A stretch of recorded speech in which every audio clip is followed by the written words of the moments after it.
the eternal Valentine. Ange had always been a fan of Valentine's Day. So, when she received a beautifully decorated card from an anonymous sender, she couldn't help but feel a thrill of excitement. There was no signature, no clue to who had sent it, but Ange didn't mind. That night, as she read the card again before bed, a sudden chill swept through her room. Ange shivered, but she smiled to herself, thinking it was just the excitement. Then, she felt it, a presence, just behind her.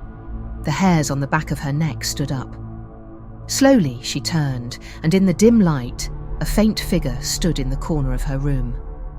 A ghostly shape, barely visible, yet somehow radiant, like a memory trapped in the air. The figure stepped forward, and Ange gasped. It was a woman. Her face pale and eyes hollow, but there was an undeniable beauty to her. She smiled, her lips stretching unnaturally wide, and whispered, "I've been waiting for you." Ange's heart began to race faster.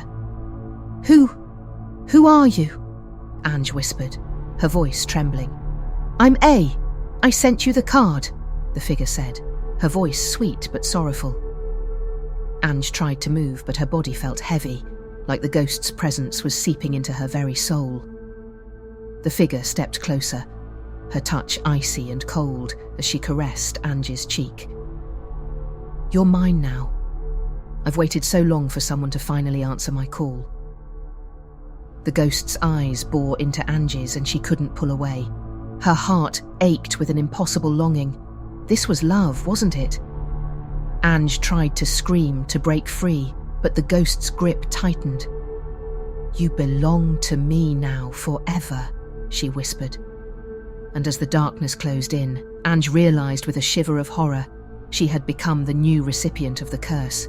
Every Valentine's Day, she would feel the same pull, the same love, and be trapped with the ghost of the sender, forever yearning for a love that would never let her go.